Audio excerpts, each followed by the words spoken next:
Comment ça va? Aïe! Voilà, j'aime bien. Comment ça va l'équipe? C'est Pablito, nouveau tutoriel sur la chaîne. Aujourd'hui, on change de style. Et oui.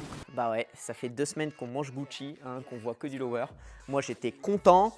Et là, je regarde le planning, je vois stall. Les stalls, ça ressemble à ça. On s'allonge par terre. Hop. Je passe sur le dos. Et j'amortis avec la semelle. Voilà, ça c'est un stall. Aujourd'hui, on va apprendre ça. Et on va apprendre la position qui est un peu plus évoluée, qui est un peu plus haut, en position chandelle. Ça ne change pas grand-chose au niveau du toucher. Par contre, la position est un peu différente. Voilà. Ok l'équipe, pour apprendre le stall, déjà, ça peut être beaucoup plus simple de le faire en chaussettes. Avec les chaussettes, vous pouvez vous aider des orteils en recroquevillant un peu le pied. Ça va vous aider en fait à garder la balle. Avec les chaussures, c'est plus dur parce que la semelle doit être plate. Alors là, ceux qui n'ont pas de chaussures de freestyle, faites bien gaffe, il faut que la semelle soit plate. Je vais plier le pied faible. Ok, moi je vais amortir avec la jambe droite. Je vais garder les mains le long du corps. Ok, main gauche le long du corps. Je vais lancer devant moi. Ok, et essayer de placer la jambe juste en dessous. Et après, je viens remettre la main ici. Au départ, ce qui va se passer, c'est que vous allez juste la toucher et la faire redescendre. C'est normal et c'est très bien comme ça. Le but, c'est lancer, essayer de la garder une petite seconde, récupérer. Je lance, je récupère. Ok, comme ça. Tout de suite, je passe avec le pied gauche parce que sinon, vous allez être capable de maîtriser le stall que d'un côté et ça va vous poser quelques petits soucis pour la suite. Donc, je pose, j'amortis.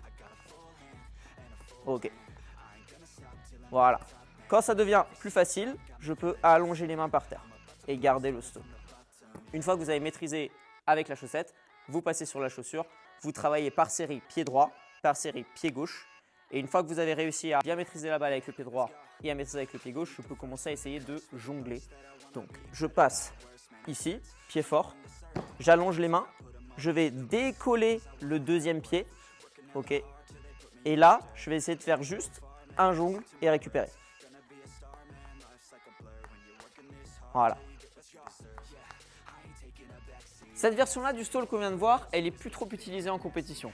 Maintenant, on utilise surtout une forme un peu plus évoluée du stall, en fait en position chandelle, parce que ça ouvre un champ des possibles beaucoup plus large. On peut taper avec le genou, on peut faire un reload. En fait, ça ouvre la porte à beaucoup plus de gestes. Donc, on va apprendre cette nouvelle version du stall. Je pars de la classique. Ok, celle-là qu'on vient d'apprendre. J'allonge les mains par terre, je vais me servir des mains pour décoller le bassin, monter en chandelle. Une fois que je suis en chandelle, je vais venir placer les mains derrière le dos. Ok, super important ici de verrouiller pour que ça ne soit pas en fait compliqué de rester dans cette position parce que je m'appuie sur les mains. Une fois que je suis là, je vais apprendre à vraiment maîtriser le stall classique avec le pied droit, puis avec le pied gauche. Et après, je vais commencer à apprendre les jambes. Donc, c'est la même chose dans un stall classique. Je dirais même que c'est un poil plus facile parce qu'on est en l'air. Et en fait, les jongles, ça se fait avec le bout du pied. Avec la pointe, je vais donner un effet rétro à la balle. Boum, boum. Vous voyez, la balle, elle tourne en fait. Boum, boum. D'abord, je travaille en série de 1, ensuite de 2 et de 3, ainsi de suite. Voilà. Il n'y a pas 30 000 exos pour travailler les stalls. Il faut d'abord comprendre en chaussettes comment est-ce que ça se passe au niveau de la maîtrise de la semelle.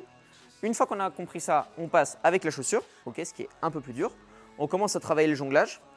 Et en fait, c'est des gestes qui vont venir s'améliorer au fur et à mesure des entraînements. Okay, la sensation d'avoir la balle sur la semelle, ce n'est pas un truc naturel de base. Donc, on va prendre le temps de bien le comprendre, bien le maîtriser. Le jonglage, pareil, c'est le même principe que quand on jongle en classique. Ok, on commence par des petites séries, on fait pas mal de répétitions et après ça devient de plus en plus naturel. Voilà l'équipe, c'est tout pour ce tutoriel, j'espère qu'il vous a plu. On est bientôt aux 1000 abonnés, c'est un cap qu'on aimerait vraiment dépasser. Donc si vous voulez aider la chaîne, likez la vidéo, partagez, ça fera super plaisir. Les stalls, c'est un style qui est très utile en freestyle, qui est très utilisé en compétition. Donc prenez le temps de le maîtriser. Je vous souhaite bon courage pour les entraînements l'équipe. On se retrouve dimanche pour une vidéo qui tourne autour du freestyle.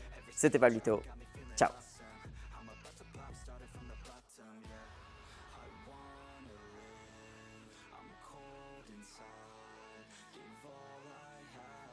Just to feel alive, I'll fight to live, I'll fight to strive. One day